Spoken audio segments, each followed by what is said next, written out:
네, 오늘은 프로그래밍 언어에 대해서 얘기해 보려고 합니다. 모두 한 번쯤은 들어보셨을 것 같아요. 파이썬이라든지 자바스크립트, C라는 언어도 있고 고랭이라고 하는 언어도 있습니다. 근데 왜 우리가 이런 프로그래밍 언어를 언어라고 명칭하는 것일까요? 그리고 왜 코딩을, 즉 프로그래밍 언어를 배우는 것을 그렇게 강조하고 있을까요? 오늘은 그것들에 대해서 사람의 언어와 비교해 보면서 프로그래밍 언어가 가지는 특징들, 그리고 그게 왜 중요하게 요즘 여겨지는지 알아보도록 하겠습니다.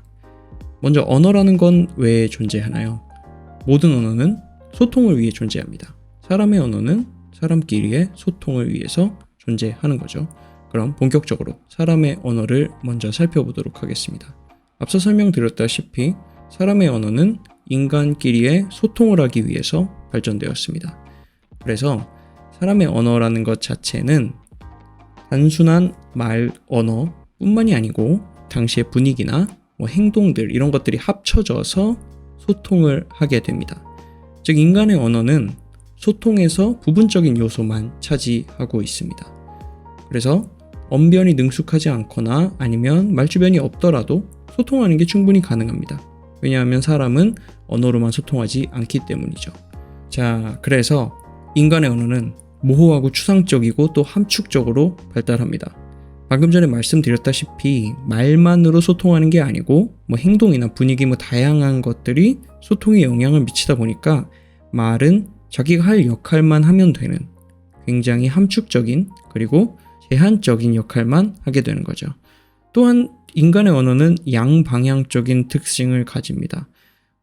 언어는 소통의 도구라고 하잖아요. 즉 소통이라는 건 인간의 소통은 기본적으로 쌍방향 커뮤니케이션을 전제로 이야기합니다.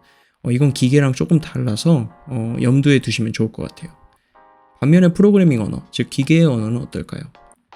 프로그래밍 언어의 목적은 기계에게 일을 시키기 위함입니다. 우리가 컴퓨터를 만든 이유는 인간이 하는 연산 일을 도와주기 위해서 만들었기 때문에 컴퓨터 자체는 사실 일을 하기 위해 태어났다고 보는 게 맞을 것 같아요. 그렇기 때문에 프로그래밍 언어의 가장 중요한 요소는 정확하게 컴퓨터가 해야 할 일을 정해주는 겁니다.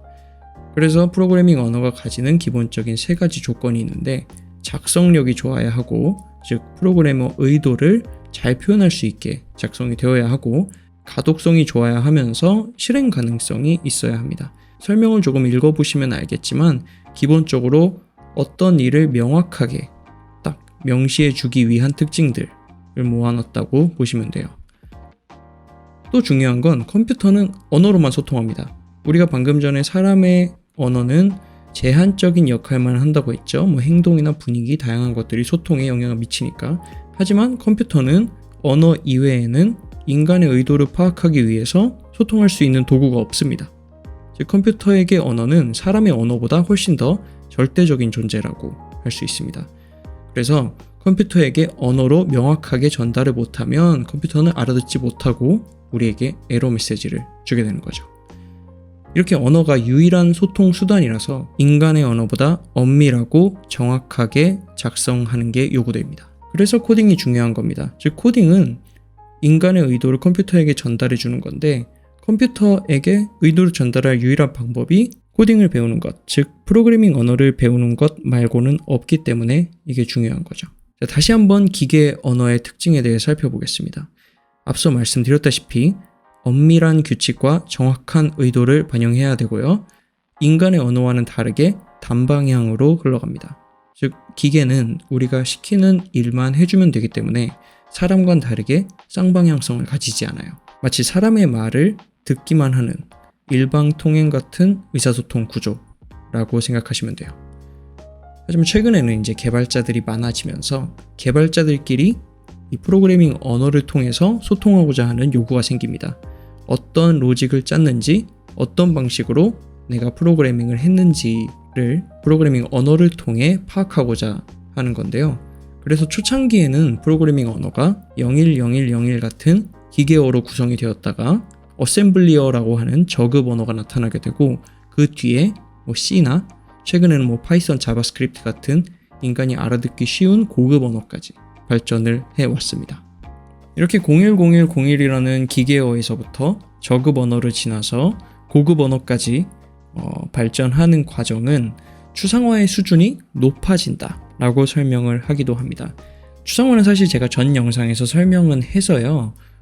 추가로 따로 설명하지는 않고 가벼운 개념만 한번 짚고 넘어가자면 추상화의 수준이 높을수록 사람이 알아듣기 쉽게 된다 라고 이해하시면 될 것 같아요. 기계만이 아니고 최근에는 이렇게 사람이 알아듣기도 좋게 발전하고 있는 언어들이다 라고 이해해 주시면 됩니다. 최근의 언어들의 기조는 이렇게 기계에게 일을 잘 시키는 것 뿐만이 아니고 인간이 어떻게 하면 이 프로그래밍 언어를 통해서 서로 소통을 잘 할 수 있을지 더 알아듣기 쉬운 방식의 코드 작성이 나왔는지가 발전에 굉장히 중요해질 것 같습니다. 점점 더 개발자들이 많아지는 추세라서요. 이런 발전 사항을 집중해서 보면 프로그래밍 언어의 발전이 조금 더 흥미롭지 않을까 생각이 드네요. 오늘 공부는 여기까지 하겠고요. 다음 시간에 조금 더 이 각각의 프로그래밍 언어들에 대해서 한번 깊게 알아보는 시간도 한번 가져보도록 하겠습니다. 감사합니다.